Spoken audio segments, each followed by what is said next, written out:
சீரியல்களின் full எபிசோடுகளை Sun டிவியில் ஒளிபரப்பான உடனே எக்ஸ்க்ளூசிவாக சன் நெக்ஸ்டில் மட்டும் ஃப்ரீயா பாருங்கள். அப்படின்னா நீ கட்டிக்க போற பொண்ணு எவ்வளவு மரியாதையா கௌரவமா இருக்கணும். இந்த வீட்ல யாருக்குமே அது புரியல. இங்க பாரு சூர்யா, தாலி கட்ட போற நீதான் நல்லா யோசிக்கணும். முடிவு பண்ணி சொல்லு. இந்த கல்யாணத்தை எப்படியாவது நிறுத்த சூர்யா.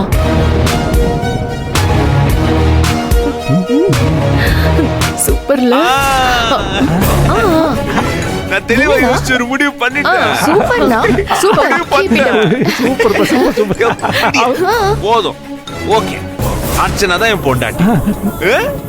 அவ கழுத்துல தான் நான் தாலி கட்ட போறேன். பாரு, நான் அர்ச்சனாவை தான் கல்யாணம் பண்ணிக்க போறேன். நம்ம உங்களுக்கு ஓகேவா? ஓகே, எல்லாருக்கும் ஓகே. லைக் போட்டு போயிட்டான். ஏய் அம்மா, வாங்கம்மா. சூர்யா பேசுனதெல்லாம் கேட்டீங்களா? கேட்டேன். என் பிள்ளைக்கு எப்பவுமே என்னை அழ வச்சு மட்டும்தான் பழக்கம். இப்போ இத்தனை வருஷத்துக்கு அப்புறமா என்னை சந்தோஷப்படுத்தியிருக்கான்.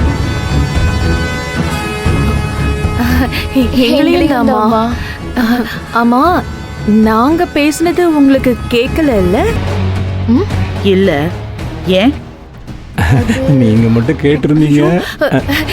இல்லம்மா, சூர்யாவை கல்யாணத்துக்கு சம்மதிக்க வைக்க நாங்க அவ்வளவு போராடிக்கிட்டு இருக்கோம். அதானேங்க? அதானே இப்ப சொல்ல வந்தீங்க?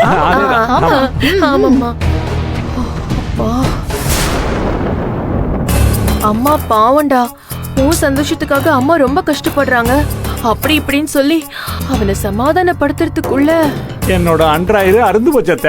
மாமா, மா, அக்கா மட்டும் பேசலன்னா அண்ணா ஓகே சொல்லிருக்கவே மாட்டாமா. தேங்க்ஸ் மாதவி, என் ஃபீலிங்க நீயாவது புரிஞ்சுக்கிட்டியே. அத்த நானும் தான். மா, நானும் தாமா. ஆமா, அவ்வளவுதான். என்னவோ மாப்பிள்ள, இந்த கல்யாணம் மட்டும் நல்லபடியா நடந்துச்சதா? நாங்க 2 பேரும் மூட்டை முடிச்செல்லாம் கட்டிட்டு இந்த வீட்டை விட்டு கிளம்பிட வேண்டியதுதான். எங்க?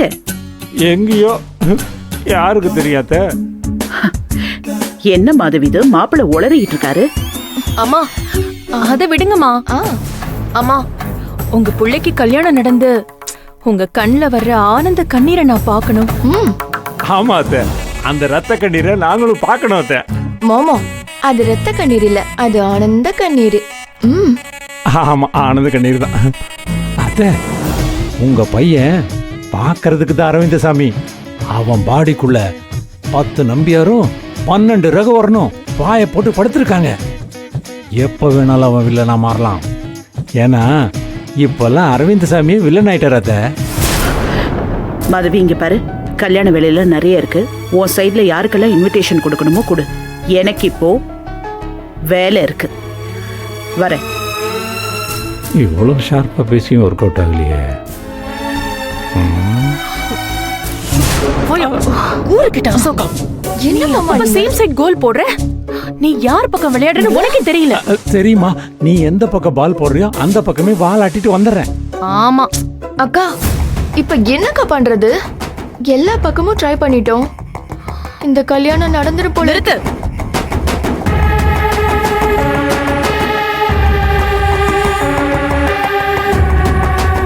தாலி கட்டுற வரைக்கும் டைம் இருக்கு.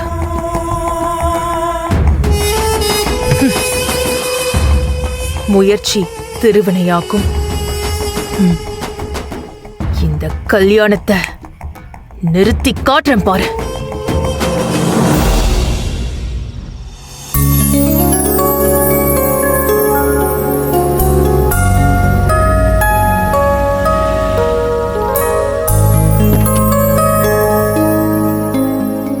ஐயா கொடுங்கய்யா. வாங்க.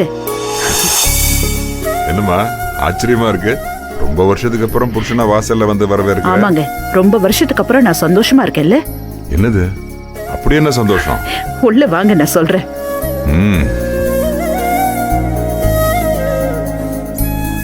விஷயத்த சொல்லு. முதல்ல நீங்க உட்காருங்க, வாங்க.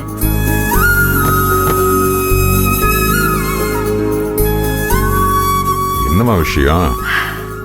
சூர்யாக்கு இந்த கல்யாணத்துல இஷ்டம் இல்லைன்னு தானே நம்ம நினைச்சிட்டு இருக்கோம். ஆ.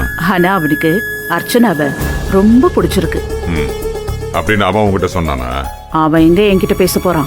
ஆனா அவன் சொன்னதை நான் கேட்டேன், பார்த்தேன்.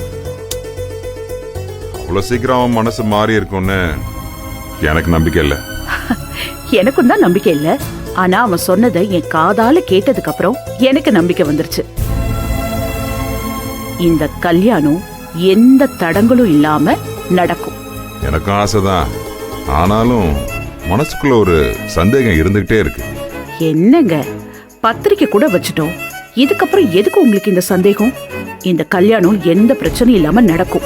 சூர்யா வாயாலேயே அர்ச்சனாவை பிடிச்சிருக்கு, அவ கழுத்துல தாலி கட்டுவேன்னு சொன்னான்னு சொன்னியே, ம். அதை நம்ப முடியல.